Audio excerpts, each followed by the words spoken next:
pray for the Stanley family. David was sharing with me that Charles Stanley had passed away maybe yesterday or the last couple of days, and so I don't know about you, but I thought really I'm not a connoisseur of preachers. I don't listen to an extreme amount of preaching by any stretch of imagination, but I've read a lot of Charles Stanley stuff over the years and heard him speak some online. But anyway, he was a great man in my opinion. Okay, so with that being said, let's go ahead and begin in Matthew chapter 14, and in verse 22. It says, "And straightway Jesus constrained his disciples to get into a ship and go before him unto the other side, while he sent the multitudes away. And when he had sent the multitudes away, he went up into the mountain apart to pray. And when the evening was come, he was there alone. But the ship was now in the midst of the sea, tossed with waves, for the wind was contrary. And in the fourth watch of the night, Jesus went unto them walking on the sea. And when the disciples saw him walking on the sea, they were troubled, saying, It is a spirit. And they cried out for fear. But straightway Jesus spake unto them, saying, Be of good cheer, it is I, be not afraid. And Peter answered and said unto him, Lord, if it be thou, bid me come unto thee on the water. And Jesus said, Come. And when Peter was come down out of the ship, he walked on the water to go to Jesus. But when he saw the wind boisterous, he was afraid and began to sink. And he cried, saying, Lord, save me. And immediately Jesus stretched forth his hand and caught him and said unto him, O thou of little faith, wherefore didst thou doubt? And when they were come into the ship, the wind ceased. Then they that were in the ship came and worshipped him, saying, Of a truth thou art the Son of God. Now, we left off last week on verse 25, and so we'll pick up right there again. I'll read it once again. It says, In the fourth watch of the night, Jesus went unto them walking on the sea. I'll remind you, we went over this last week, that the fourth watch of the night would be the 3-hour period from 3 a.m. to 6 a.m. And so it's in the pre-dawn hours of the morning that all of this is taking place, which tells us that the disciples have been at sea for at least 9 hours, okay? And most of that time would have been fighting against this storm, because had they had calm seas or would have had good sailing for very long, they would have reached their destination, because it was not that far of a destination. So it tells us that the storm kicked up relatively early in the night and has gone now to the sixth or the fourth watch, somewhere around 3 to 6 a.m. And so Jesus, it says that he went to them. Okay, so by now they're very weary, they're very tired, and it says in verse 25 that he went to them. And think about it, how long Jesus had waited to respond to their situation. You know, he knew about the storm, okay? It didn't catch him by surprise. But yet, he has not gone to them until this late hour, or this very early hour in the morning. And it's not totally uncommon for the Lord to do that. You think about when Lazarus died, Jesus tarried for 4 days. When Lazarus died, before he came to Bethany and raised him from the dead, okay? At disapproval, of course, of his sisters, Mary and Martha. They're like, why weren't you here, kind of deal. Jesus knew Lazarus had died. He was aware of all that. He just chose to not come. And he could have easily, in any one of these cases, just spoke at a distance and provided the need of the miracle, okay? Whether it be this miracle, this storm that's on the water there, he could have stayed in his mountain experience there, praying to the Lord and this sort of thing, and just said, hey, storm, go away. He didn't do that. He didn't tell Lazarus to rise from the dead at a distance. But he was capable of doing that. In fact, the centurion servant in Matthew chapter 8, he did that very thing. He didn't even go. At that point, he spoke that, and the servant was well. And so he can do anything he wants. He could have prevented Lazarus from dying at all.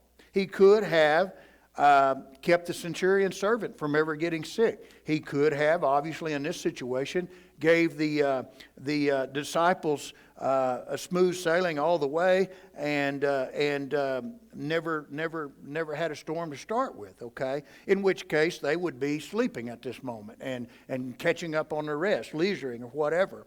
But that's not the case. He didn't do it that way. It didn't happen that way. In His sovereign power and infinite wisdom, He allowed His children to experience the extremity of the situation, okay? It wasn't that the storm come up and He rushed right in there. He allowed them to tarry for hours, and one of the parallel texts says that they were rowing, so it's not the sort of ship that they could even navigate with sails or anything else. They were rowing against the waves. It says in the previous verses that they were the ship was now in the midst of the sea, so they've been washed off course all the way out into the middle of the Sea of Galilee, and this is a crisis, and it's a crisis that lasted for hours. For what exact purpose for this, we don't know. He knew that this was the case. He knew what was going on. Same deal with Lazarus. He knew that Lazarus was dead. All of these situations, he knew what was going on. But in each case, he responded differently.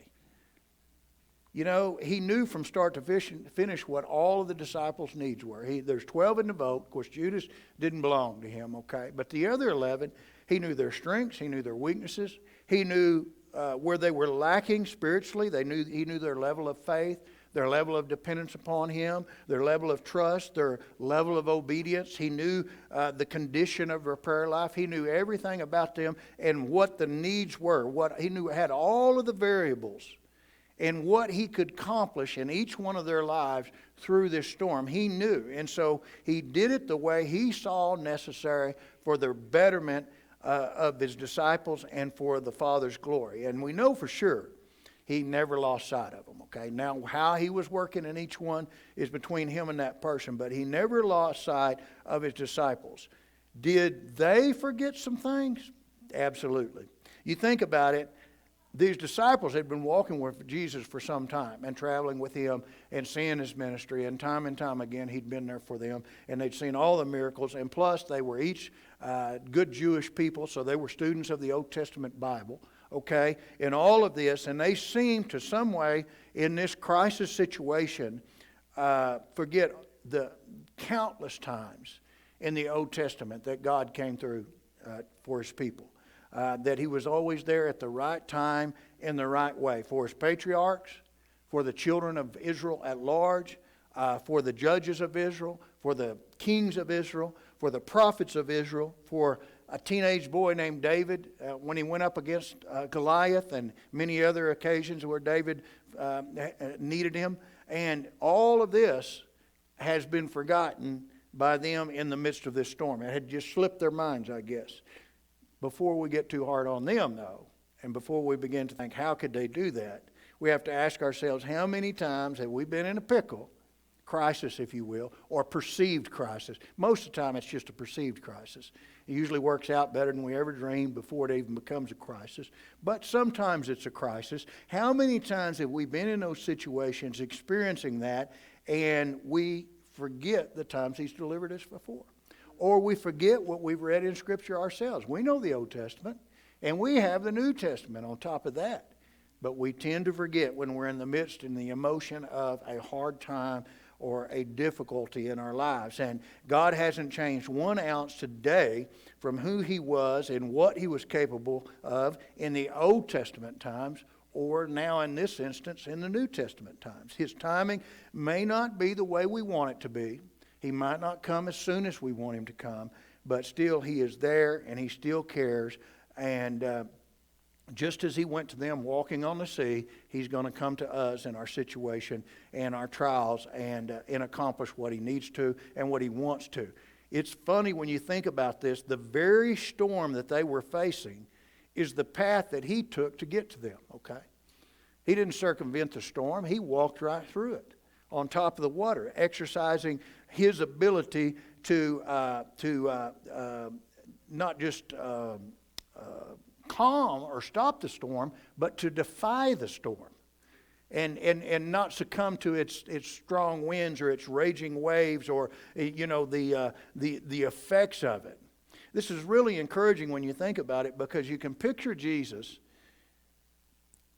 on a sea in the midst of the Sea of Galilee in a very aggressive storm, high waves, raging waves, high winds, raging winds.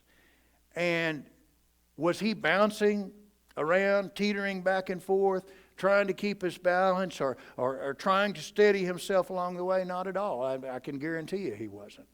He just came walking on the sea, and he had complete control over this storm at all times. But not only that, let the storm rage when he didn't have to let it rage, and just defied it with his walking on the sea. And the truth of the matter is, we envision, and I thought about this myself, every time I've thought about Jesus walking on the sea, I picture flat water like this and him walking. It's just always what came to my mind.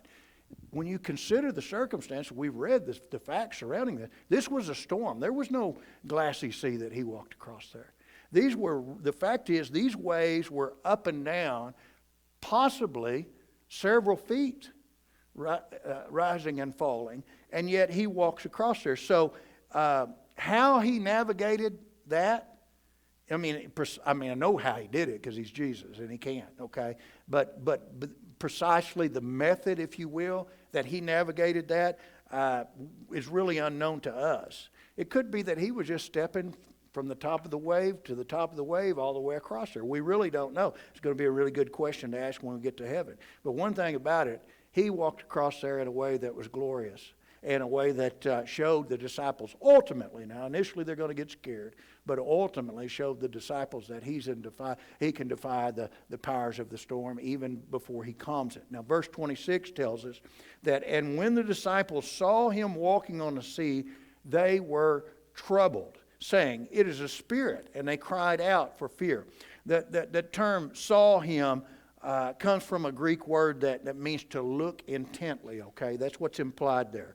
That they were transfixed upon what they were seeing. They weren't clear on what it was. They were transfixed on it, trying to make sense of, in the midst of this storm, what they're seeing out there, trying to get it straightened out in their mind, okay? If you will, let's turn to the parallel passage, and I won't keep you long. I'm bringing her in. But let's turn to the parallel passage over in Mark chapter 6.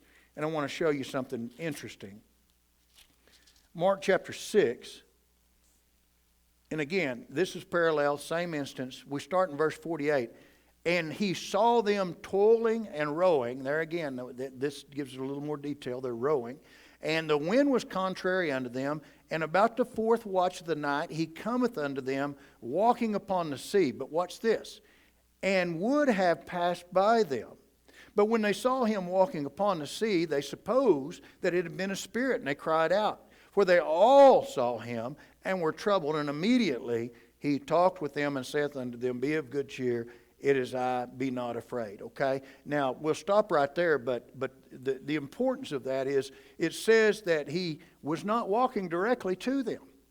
It says that in verse 48, or rather, verse 48, it says, and would have passed by him. What's being said here is somehow, for some reason, we don't know exactly why, Jesus does, but he was walking somewhat parallel to them.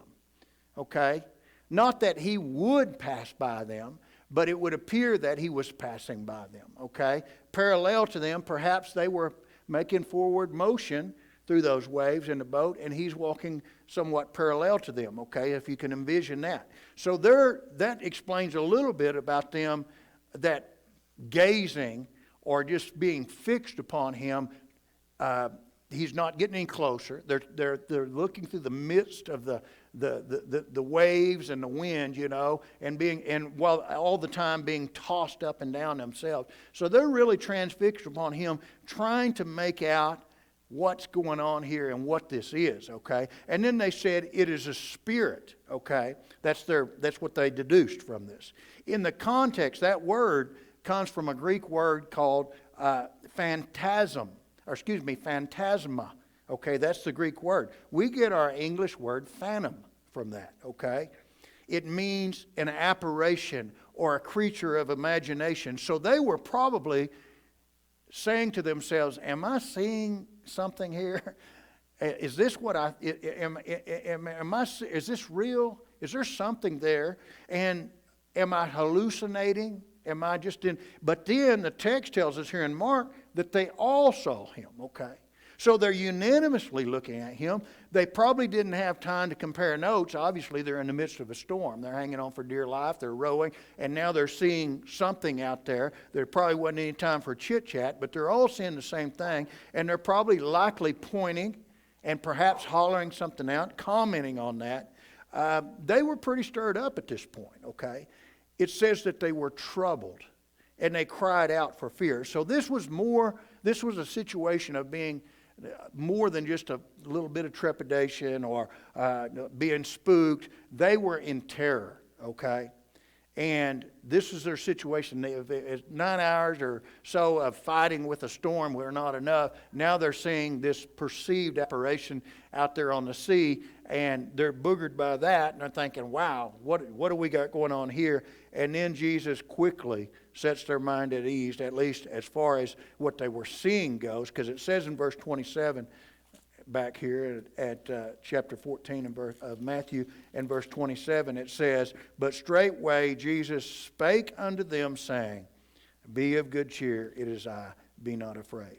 Though he had not yet calmed the actual storm, at least at the sound of his voice, and each one of them would have recognized his voice immediately, okay? They were his disciples. They were followers of him. At least at the sound of his voice, he calmed the storm that was raging in their hearts as far as what they were seeing out there. You kind of imagine how relieved it was to say, oh, it was Jesus. Still probably a little bit startled, but at least, hey, what's out here is our Savior, okay? And so we'll find out next time we're together. Peter steps out there and does one of the most miraculous things that a human has done. He walked on water momentarily until his faith weakens. And so we'll look at that together next time we're here on a Wednesday night. Okay, let's stand and be dismissed. Hope you guys have a good remainder of the week, and we'll look forward to seeing you back here Sunday. Invite somebody and be faithful to the house of God, okay? All right.